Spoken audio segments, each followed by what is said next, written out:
Hey, survivors. Welcome to Insta-Death Survivor Support Group.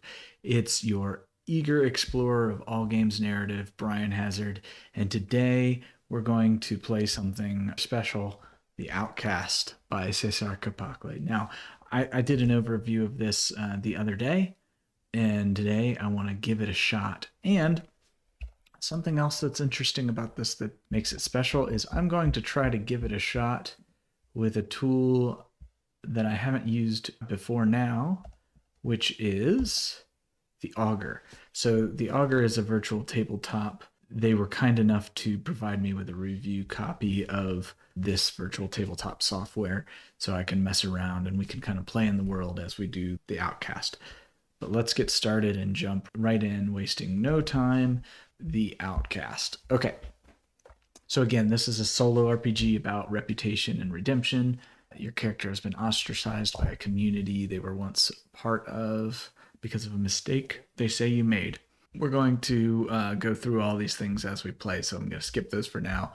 We need 2 6-sided dice, a copy of the game sheet, which I do indeed have here. And then we also need a pencil and eraser. Now, I don't have a pencil and eraser. I have a video camera, and I also have the Augur, so that's what I'm going to be using. All right, so the first thing is your setting. Now, I do know something about my setting, but the only thing what I know is my geography, right? Because I have already selected this map that I want to play in. Here it is. It's got water and it's got land with forests and rivers and mountains and all that kind of stuff. But I still need to know more about what inhabits this world. And so with that in mind, we are going to do a roll. So I'm going to roll a light die and a dark die and cross the results to get an element. Repeat it 2 to 4 times to create a unique mix. So here we go. First up, we have a 5 on light and a 3 on dark. What is that? Ruins. So we have ruins. Ruins. 1 and 4. Power. Ruins. Power. 1 and 6. Faith. Ruins, power, and faith. So I think this is a highly religious sort of world. And I think, too, that this is sort of somewhat post-apocalyptic. Perhaps there was a religious order that has long since fell from power. And now all that's left of this religion are many ruins spread across the land. And let's see, ruins, power, faith, but there are many who still believe, and those in power oppose the resurgence of this religion. So just to review, an ancient religion that is sort of suffused through the land, ruins that are sort of related to the religion in some way are also all throughout the land, still has some loyal adherents, but the sort of prevailing power today wants nothing to do with it and tries to shut it down. So there we go. That's our setting. Our first mission. Even before creating a character, we're going to roll for our first mission. I'm going to roll on each of these tables. So first, 1 and 3. Destroy. 2 and 5. 2. Place. Destroy a place. Interesting. So I need to destroy a place as my first mission. I'm starting to get a theme for like what might have gone wrong with my character, but destroy a place. Let's keep moving. So my character usually approaches their problems with a 4 and a 6. Devotion. Okay, yeah, this is starting to get very much cleared up. So I'm going to go ahead and name my character. And what do I want to name my character? I'm going to call my character Elid. He is a adherent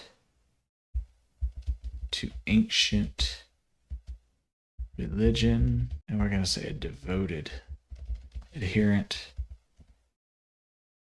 to ancient religion. Okay, so now we're going to go ahead and answer some questions.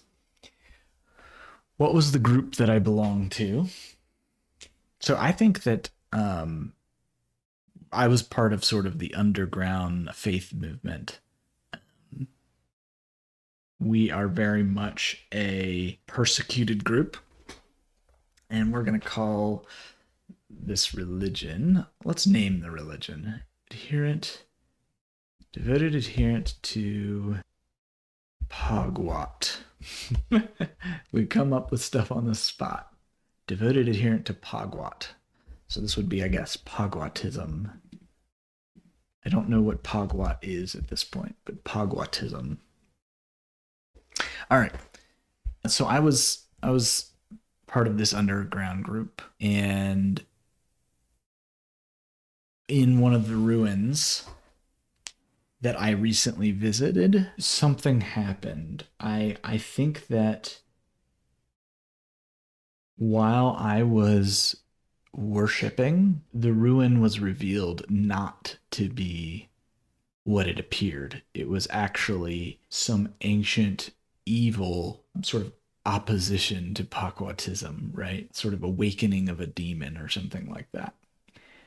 And so they think that I've like unleashed this demon here at this ruin. That's why I want to go and back there and destroy the place, because I think that would kind of restore my honor, if you will. Now we need to come up with 3 edges and snags. So let's see. With your character already in mind, it's time to come up with 3 edges and snags. These can be skills, physical, mental, social, spiritual, or magical abilities. Motivations, powers, equipment, stunts, allies, animal, companions. There are 15 of these things. I'm going to go ahead and I'm going to roll 2d6 to see which one of these it is. This is just me goofing around. Here we go. We got a 9, so... Alright, so we have allies. I have an edge, which is an ally. And what is the nature of that ally? I'm going to go ahead and roll on this oracle. So it's a 3 and a 4, which is inertia. An ally, inertia, 4, 5. Inertia, matter. Okay. Something large that is hard to move, and this person has control over being able to move it. I'm going with shipments, so boats. I have a ally at the harbor. That's what it is. So the harbor master is my ally. So that's 1. I think I want another skill of some kind. I think what I'm going to do is roll on Oracle 3 again. I got a 1 and a 4.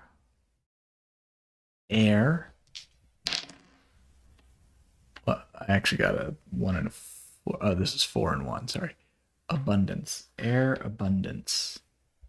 Interesting. Okay. And then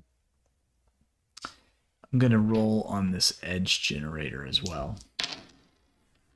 3 and 6.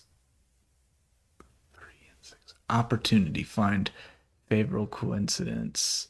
Take advantage of a situation. Okay, so this is going to be water-based, I guess, because what I'm going to do actually is I'm really good at finding sort of the air currents for sailing. I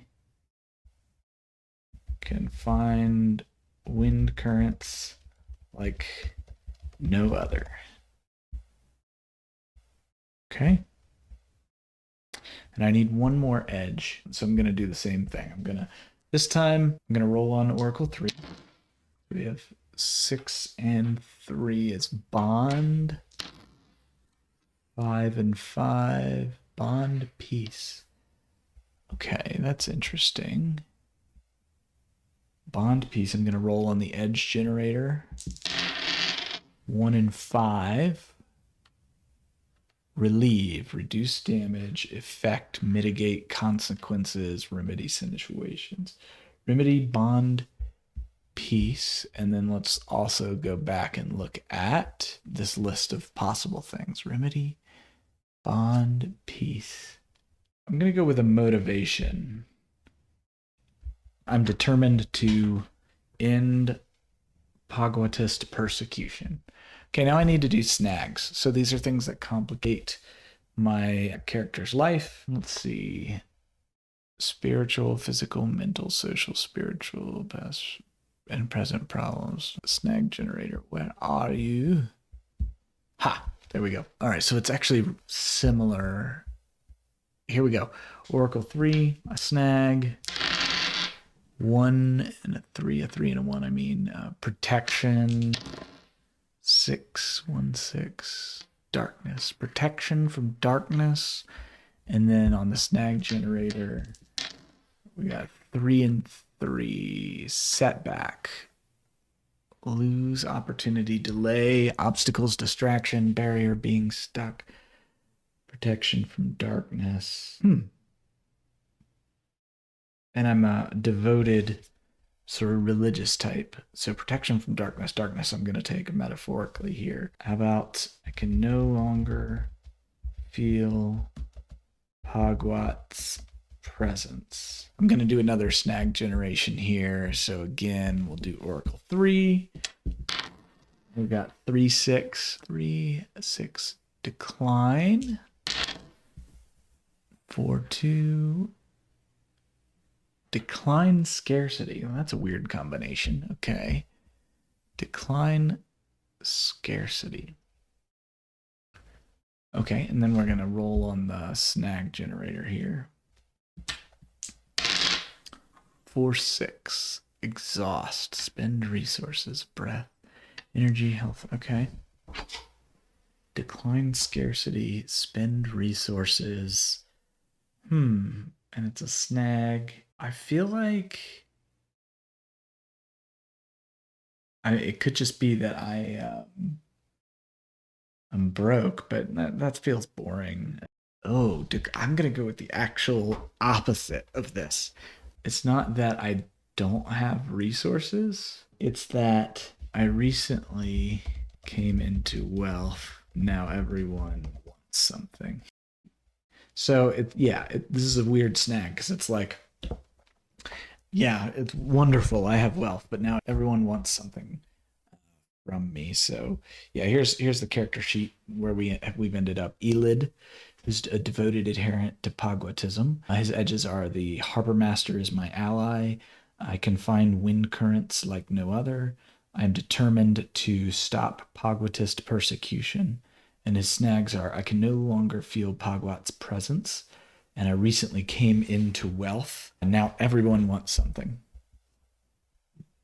Okay, what's next? All right, we're going to go ahead and frame a scene. So the questions are, where are you? Who is here with you?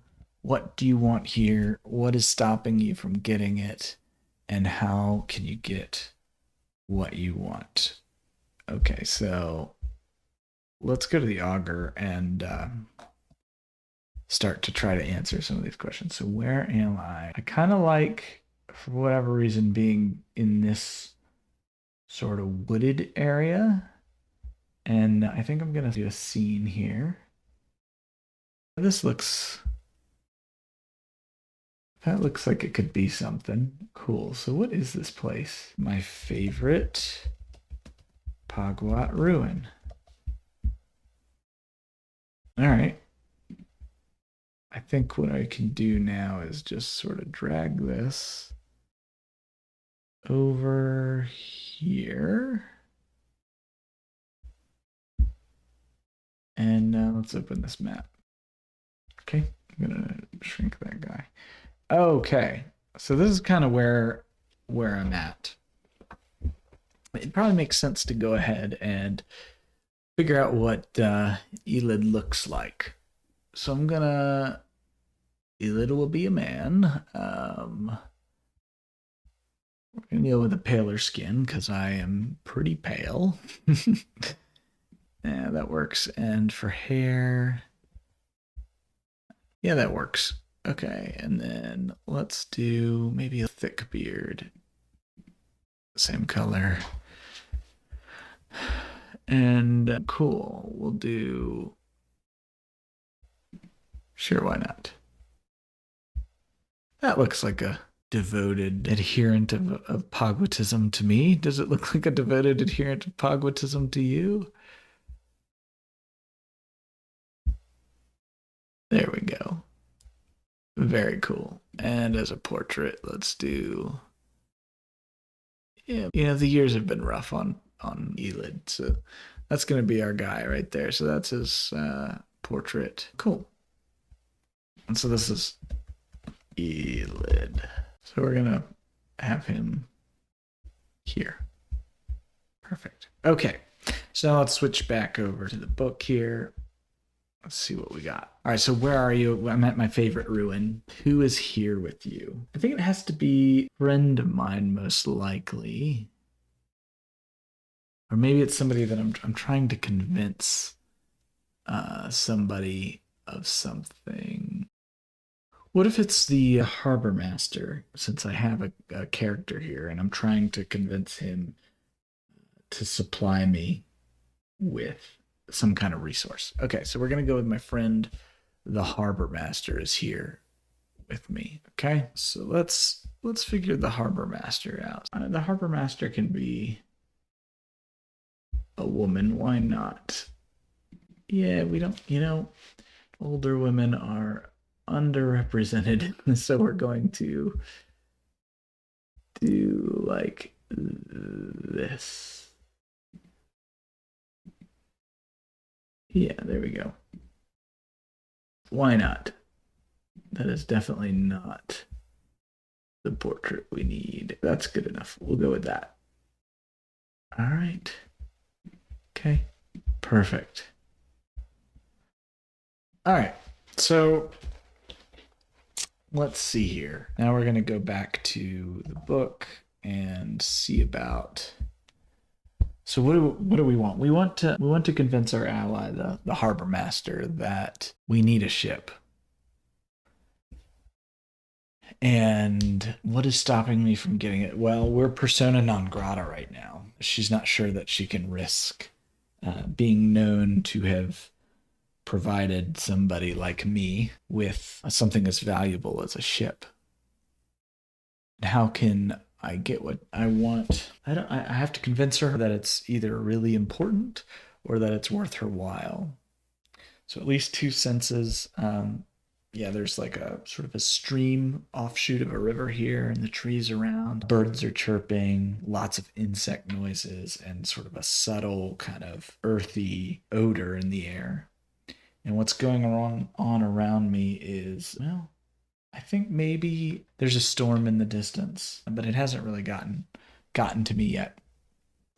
All right, so here we go. I want to make sure that, we're ready with the warm-up rolls. So light is more, things go in my favor. Light is less, things go against me. And then if they're equal, I have to add some kind of a surprising element. All right. So we're going to go on over to this scene here. And what did we decide the harbor master's name is? Ellet. All right, so Ellet approaches, and I step out from behind a tree. Do I startle her or anything? I'm gonna go ahead and roll just because I want to. And yeah, light is more. So no, she's expecting me, and so she is not in any way startled. And is she happy to see me, or did she like kind of, is she annoyed that I would reach out to her right now? I'm gonna do this as a warm up roll, even though the yes no oracle would make more sense, but I'm gonna do it as a warm up roll. So yeah, she's happy to see me. She says, "Elid, ever since the ruin awakened, I've wondered how you've been. You look well." And Elid stops and thinks, and he says, "Well, Ellet, I'm glad to know that my appearances don't belie how I'm truly feeling. I'm very troubled. The dark power that is unleashed has far-reaching implications for our world and for the followers of Pagwat. And Ellet says, "Shh, don't use that name around me. I can't be known to be fraternizing with followers of Pagwatism." Now, Ellet, I know how you feel, and I apologize for bringing up my beliefs in your presence. I won't do it again. Okay, Elid, what is it that prompted you to call me here today? I'm in need of a ship. And Elid just scoffs. A ship? Are you crazy, Elid? What would it do to my reputation if I were to give a ship to somebody whose reputation, well, is so besmirched like yours? And this is when I think that Elid is going to reveal something surprising here. And I don't know what that's going to be yet, so I'm going to go to Oracle 3 and see like what does he have as up his sleeve that might convince Ellet. 5-6. We've got Chaos. That was 5-6 again. I'm gonna roll again. 3-5. Chaos. Progress. What could he have about chaos progress? I think perhaps shipments have been really messed up by what has been unleashed at the awakened ruin, which I think people are calling the ruination. And ever since the ruination, which is very near to an important port, people have not felt safe going to that port. And so the whole sort of shipment system is completely messed up. And Elid knows this and knows that Ellet's business and livelihood is at stake because of the chaos. And he has a way to help with that. And he says, Ellet, you know that I can find the wind currents like no other. And you also know that as a devout follower of, well, never mind, I do not fear the ruination. If you'll help me with a ship, then I will help you by going to pick up shipments from the port near the ruination. How does that go over for Ellet? Let's see. And by the way, actually, there is a dice roller here in the Augur. So I'll treat the left as light and the right as dark. And I'm gonna re-roll. Oh no. And of course, it doesn't go well. So why doesn't this go well? What is Ellet's reaction to this? I think let's look at the Oracle again. So we're gonna roll 2-5, strength 3-5, strength progress. Okay. I think maybe there's a military approaching. And Ellet says, Elid, the king's army is headed towards the ruination. They're going to deal with it. But further, if I send a ship that way, it's likely they'll confiscate it and use it for their own means. I don't want my ship going to the ruination. I want the other Harbor Masters Guild to step up and do their jobs. So Elid thinks on this, and what can he do about that? Is there an edge I could spend here? I want to be prepared in case my roll doesn't work out the way I want it to. Well, the Harbor Master is my ally. That's an important edge. Okay, so I'm going to roll. Ellet, I hear what you're saying, and I know the risks to you are great, both if you were to be found out for lending something to someone of ill repute such as me, and to your personal property if the military were to confiscate your ship. But Ellet, we've known each other a long time. You know me to be an honorable person, someone honest. Trust me when I say that my mission is of utmost importance, and I wouldn't be asking you for such a critical thing if it wasn't paramount to my mission. I'm ready for a scene resolution, and I'm going to potentially spend an edge to make this go well. All right, so I've made my case to Ellet. Elid is desperate for this ship to go and see if he can do something about the ruination. And so here it is. We're going to roll to see if Ellet will provide a ship. Oh, no.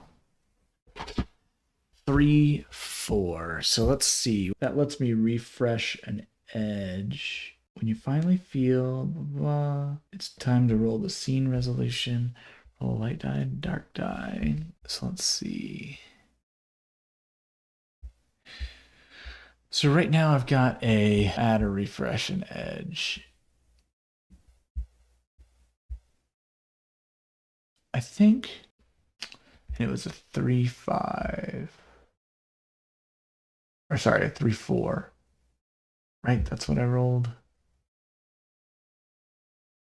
Yeah, 3, 4. I really want to re-roll, I guess, because I want to make sure I get at least a check. Yeah. So I am going to go ahead and spend the Harbor Master as my ally to do a re-roll now. And let's see. Let's do this re-roll. Oh, 3, 2. That doesn't sound good at all. I think I can't take no for an answer here. So I'm going to do a re-roll. And I'm saying to Ellet, I say, Ellet, listen to me. I may have been the one who released the ruination. I have to believe that Pagwat, and I'm sorry to use Pagwat's name, but I have to believe that Pagwat put me in this position so that I could do something about it. And so I cannot take no for an answer. I must get a ship from you. All right. So I'm going to spend another edge in my first scene. And I'm going to roll again. All right. Reroll. 6, 3. This might actually be good. Let's find out. All right. 6, 3. No, it's not good. Oh, wait, no. If I switch, yeah, if I swap 6, 3, I can get this, which is a really good result, actually. Perfect. Okay, so I get a progress on my progress track, which is amazing. So we're going to take progress here. And I get to refresh an edge. I think right now, it's narratively, it's probably better for me to keep the I'm determined to stop Pagwatist persecution as an edge. Excellent. Okay, so where are we with this now? Kind of going back up to the think about the scene again. I have convinced Ellet to procure me with a ship, and I have done a scene resolution roll, and I've spent an edge, and then I gained an edge back. And I did do a swap of result. And now I need to frame a scene again. So I think before I frame a scene, because where are you is the first question that comes up here. So I'm gonna go back to the map. And this is where I was, but I now have a ship. I guess the question is, do I go to the port or am I on the ship? Am I all the way at wherever my destination was? I don't think it makes sense for me to go straight to the ruination because that would likely end poorly for me. I don't want to get to a climax already. So I think I'm sailing and I'm going to encounter some sort of trouble. So let's take Mr. Elid here, and he's out in the waters with the ship that he's been given. And he's going to stumble across some kind of a threat. I'm going to try one of these Ironsworn style threats here just to see if this is something I want to use right now. I probably need a turning point, perhaps. Seize something or someone. Ghostly voices whisper of dark portents.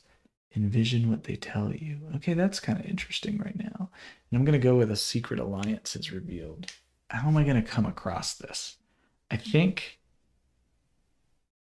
I I know that these islands here are sort of well insulated from the happenings of the mainland. And so I did not really provision myself well before leaving because I wanted to come here where people wouldn't give me a bunch of guff when I arrived here on this island to a small little village where they could provision me. And so we're gonna do a scene. I want to remember ghostly voices, whisper of dark portents, and a secret alliance is revealed. Okay. So anyway, we're gonna do a settlement. I'm gonna keep randomizing. That works. And these are some folks who are here. Cool. So I'm just gonna put this kind of like off to the side of the island here. So we know that there is this settlement and that I've arrived at port. And I'm going to say that we've got a cultist. Okay, so I think that's an interesting scene, right? We've got Elid, who's a devoted follower of Pogwatism, and we've got wow, I need to edit this name because holy cow. We're going to go with Edness. Edness, who is a cultist. All right, so now compassionate cultist who wants to bring forth the dark one. She intends to capture prisoners to sacrifice to their god.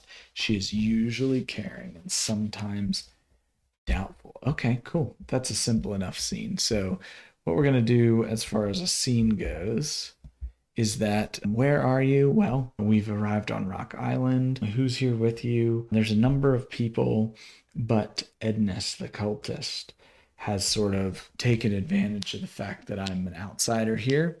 And, I went to the sort of local pub to try and figure out, where I can go to reprovision. And as I was leaving, she lied to convince me to like follow her. And so we actually ended up sort of, over behind these buildings, away from the public eye. And the scene is that she is she's got maybe a wagon or something back here, and she is trying to subdue me to take for sacrifice to her god. So what do I want? I want to get the heck out of Dodge and beat Edness. What's stopping me from getting it? Edness, how can you get what you want? I think this is like, in this case, we're probably going to blows or something like that. So that, the farmland that we're on is something that is, we can smell the manure. There's not really anyone in sight. I see sort of a forest just over the way, and there's sort of neighing horses nearby with her cart. So let's get to playing out the scene. And I don't think I actually need sort of a scene backdrop for this. I'm just going to go straight to the sort of the roles I need. So here's the warm up roles. Okay, so let's think about the scene here. Edness, the moment we turn the corner, Edness pulls a knife on me, and she pulls it to my throat. And she says to me, "Do you worship the Dark One?" And of course, this for me is, heresy, right? Because I'm a loyal Pogwatist, but also I'm afraid to tell a stranger even about Pogwat because it's frowned upon by kind of the prevailing government. So I say, who I worship in the dark, in an attempt to sort of like kind of make her feel like I said yes without actually saying yes. Of course I do, right? Because like that would be like a lie against Pogwat. So I'm gonna roll for a warm up roll to see whether she sort of like, oh, okay, and of course not, right? Things go against me. And she says, "One would not worship the Dark One in secret, for the powers bestowed by the Dark One glow brightly. You are no worthy worshipper, and I will take you to my God as a sacrifice to show my worthiness." And so I think Elid is going to look for some kind of way out of this. Let's see, there's horses nearby. I think Elid notices that the backs of the horses, like their legs, are very close to where they are. And so he kind of tries to push back, like push her into the path of their legs, and then make a very, very loud noise to startle the horses and hopefully like get them to kick or something like that. I think maybe he stomps on her foot so that she screams, and at the same time, he screams. Let's see how that goes with a warm up roll. And that doesn't work so well either. So the moment he stomps on her foot, she doesn't actually scream. She stifles it and simply presses the knife firmer against his neck, which, for obvious reasons is not a comfortable sensation. But the effect it does have is that the horses in the cart start to run away. She curses under her breath, and she says, "I'm going to make sure you don't go anywhere." And she jams the knife into Elid's leg so that he can't run. And she runs after her cart. And so now Elid is bleeding from his new knife wound, and he knows that she's coming back, but she's not currently present. I think Elid tries to hide because he can't really run, so he tries to hide in the rafters of one of these barns that are near him. So we're gonna go ahead and do a roll for that. Oh, and this goes poorly too. So he climbs into the rafters and he hears the horses come back, and then the barn doors sort of slam open or roll open, and he hears the footsteps, and he's absolutely silent. And it seems like she's about to leave when suddenly drips of blood from his leg actually drip through the rafters and land right on her shoulder. And she goes, "Ah, clever enough to find a good hiding spot, but not clever enough to think about the effects of gravity on a blood wound." So she climbs up and sort of shoves him out of the rafters. So now he falls to the ground and he's hurt and still bleeding from his leg. And she's climbing down. And maybe, maybe the ladder that she's climbing down is sort of loose. And he knows this because as he was climbing up, it was kind of like, rickety and wobbly. So he tries to kick the ladder out away from her. And so we're going to do a warm up roll for that. Oh, and a surprising element occurs. Interesting. So we already had this idea that what was going to happen here was that we were going to have ghostly voices and reveal a secret alliance, right?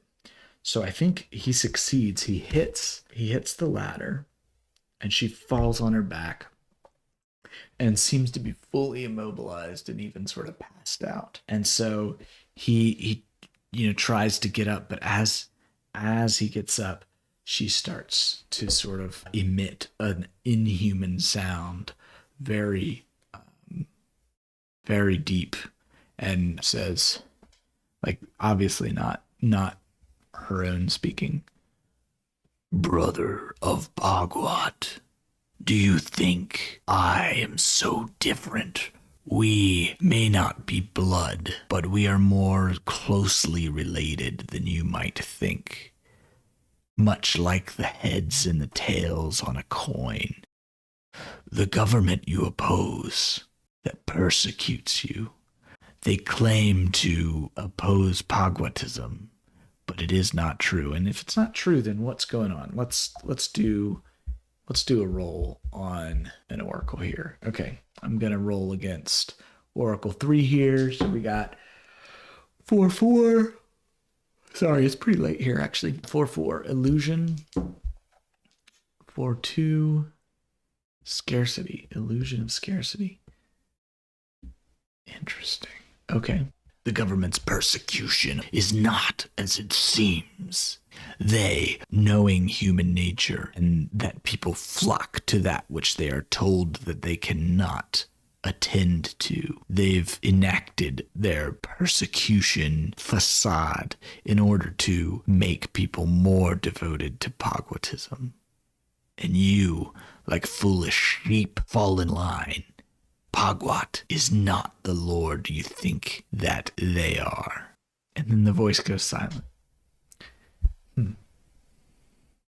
So the secret alliance is that the government, at least according to this voice, the government is actually trying to incite Pagwatism by making it seem, taboo and forbidden. A little weird.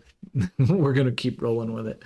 And she's on her back, so I think we're going to do a roll for scene resolution right now. So I think let's just do a roll and see what happens. 6-1. It's probably not good enough. Let's see. Scene resolution. Here we go. It was 6 and 1, and we could swap the dice. So yes, we could make progress. And also add a snag. Ooh, adding a snag is dangerous. Okay. All right. So let's do that. First, we need to mark progress. And then what do we want to do for a snag? We have snag generator. So let's do that. I'm going to roll. And I get a 5-6. Chaos. A 6-3. Bond. Chaos bond. And then we're going to use the snag generator. 1-2. Amplify. Amplify the chaos bond. And we already have snags around. I can no longer feel Pagwat's presence. Let's go with this. I feel the Dark Lord's presence always. Okay. So the new snag here is, I feel the Dark Lord's presence always. And we made 2 progress. Okay, and I think that that's a good place to end this for now. So, just to recap, Elid went to a temple while he was worshiping. The portal awakened in some way with dark energy and was revealed to not actually be a Pagwatist temple, but rather some ancient ruin of the Dark Lord. And so people think that he had something to do with that and that he like summoned the Dark Lord in some way. And so he's been outcast.